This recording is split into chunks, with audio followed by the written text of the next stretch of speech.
Periods hygiene, மாதவிடாய் சுகாதாரம். இந்த மாதவிடாய் சுகாதாரம்னா என்ன, குறிப்பாக வந்து பீரியட்ஸ் ஹைஜீன்னா என்ன, எப்படியெல்லாம் அதை ஃபாலோ பண்ணணும். பீரியட்ஸ் ஹைஜீன்னா என்ன, பீரியட்ஸ் டைமில் நம்ம யூஸ் பண்ணக்கூடிய அந்த உறிஞ்சிகள் அப்படின்னு சொல்லக்கூடிய அப்சர்பன்ஸ் என்னென்னலாம் யூஸ் பண்ணுறோம். நம்ம வந்து நிறைய பேர் நாப்கின் யூஸ் பண்ணுறோம். அதுக்கு அடுத்து பார்த்தீங்கன்னா சில பேர் வந்து கிளாத் நாப்கின்ஸ் அதையும் யூஸ் பண்ணுறோம்.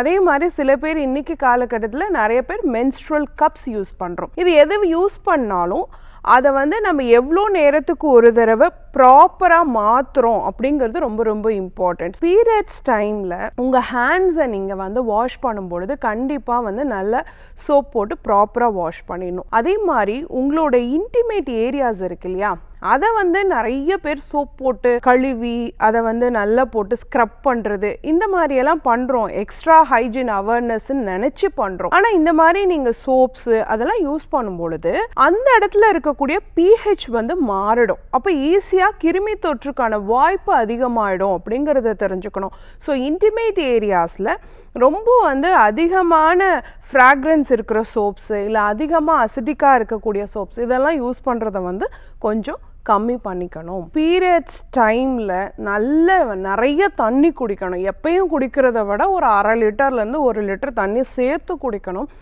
நல்ல இரும்புச்சத்துள்ள உணவுகளை வந்து ப்ராப்பராக எடுத்துக்கணும்.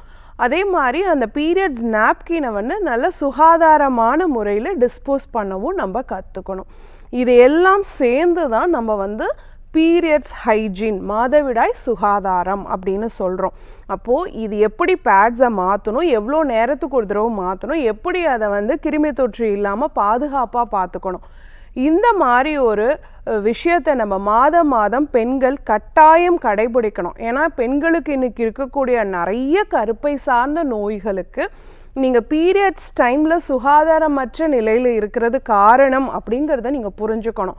இன்னொரு முக்கியமான ஒரு விஷயம் என்னென்னா, பீரியட்ஸ் டைமில் நீங்கள் வாஷ் பண்ணக்கூடிய முறை. யூஸ்வலாக எப்பயுமே நீங்கள் வந்து ஃபஸ்ட்டு உங்களோட யூரினல் பார்ட் ஃப்ரண்ட் ரீஜனில் நல்லா வாஷ் பண்ணிவிட்டு அதுக்கப்புறம் தான் நீங்கள் உங்களுடைய ஏனல் பார்ட்டை வந்து வாஷ் பண்ணணும். பின்பக்கமாக மலைவாய் இருக்கக்கூடிய ஏரியாவை வந்து வாஷ் பண்ணணும் அப்படிங்கிறது தெரிஞ்சுக்கணும். ஏன்னா ஈஸியாக நோய் தொற்று கிருமிகள் வந்து மலைவாயிலேருந்து உங்கள் பிறப்புறுப்பு பகுதிக்கு பரவறதுக்கான வாய்ப்பு இருக்குது அப்படிங்கிறதையும் தெரிஞ்சுக்கணும்.